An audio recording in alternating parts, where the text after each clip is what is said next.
Hey everybody, it's Christina Holloway here. Welcome back to my channel. Today, we're going to talk about one of the most important aspects of leading change, getting the right people on board.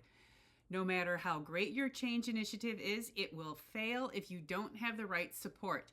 Understanding who holds influence and how to bring them on board is crucial to your success. In this video, we'll cover how to identify key stakeholders, understand different personality types, and manage resistance. Also, this year I'm sharing 12 leadership metrics that will help you succeed in your career. This is pretty much a full framework for how to develop your skills to build your career.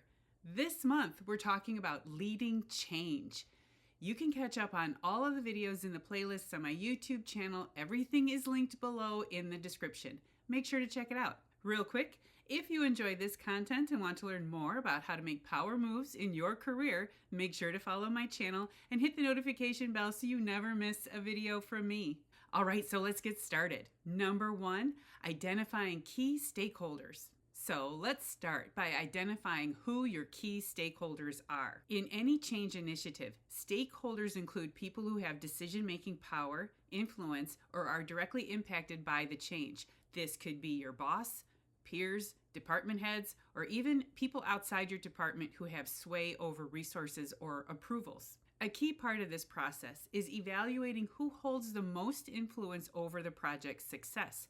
Who can help push your initiative forward and who might pose a roadblock. Prioritize your stakeholders based on how much impact they have on the project. This can be especially true in tech and life sciences, where teams often rely on cross-departmental collaboration to execute complex projects. Here's a tip I recommend. Map out your stakeholders on a chart, noting who's in full support, who's neutral, and who might resist the change. Number 2, understanding key personality types. Once you've identified your stakeholders, it's important to understand the different personality types you'll be working with. In any organization, you're dealing with different leadership styles and motivations. Some stakeholders might be natural leaders or influencers, while others are more resistant to change. Understanding these dynamics will help you tailor your communication and approach. For example, you may have a stakeholder who's a natural risk taker and loves innovation. This person will be an easy ally.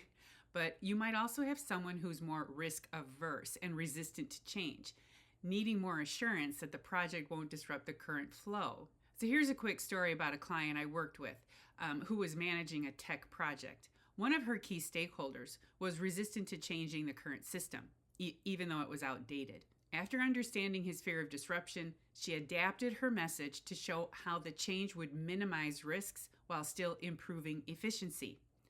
That personal touch helped win him over. Here's another tip. Adapt your communication style based on the personalities of your stakeholders. This ties back to influence. How can you make your message resonate with their priorities? Number 3, manage resistance. Now, let's talk about managing resistance, which is one of the biggest challenges in leading change. People resist change for a variety of reasons. Fear of the unknown, a perceived threat to their status, or comfort with the current way of doing things. It's important to anticipate this resistance and then have a strategy to address it. The first step in managing resistance is building trust. People need to feel confident that the change won't lead to negative outcomes for them personally. Another effective tactic is finding common ground.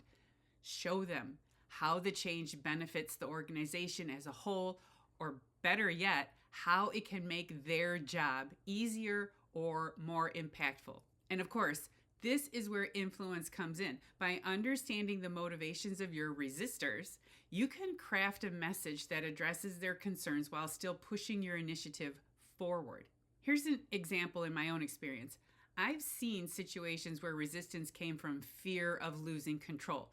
Once we shifted the narrative to highlight how the change would empower the team rather than undermine their authority, the resistance started to fade. Number 4, tangible next steps. So, how can you start bringing the right people on board? First, Start by mapping out your stakeholders and prioritizing them based on their level of influence and their stance on the change. Second, schedule one-on-one meetings with key stakeholders to understand their concerns and what motivates them. Use this as an opportunity to build relationships and trust. Third, draft a communication plan that tailors your message to different personality types, addressing resistance head-on and finding ways to align your goals with theirs. All right, so that's it for my video on challenging the status quo. Remember, understanding your stakeholders and managing resistance is key to leading successful change. It's all about knowing who's on board, who needs convincing, and how to communicate with them effectively. If you have examples of how you've influenced stakeholders on your biggest projects with success, let me know in the comments below. I would love to hear about them. And if you enjoyed watching this video and you found it helpful, please make sure to give it a big thumbs up by hitting that like button, and make sure you're subscribed to my channel so you never miss another video from me. Thank you for watching, and I'll see you in the next video. Bye.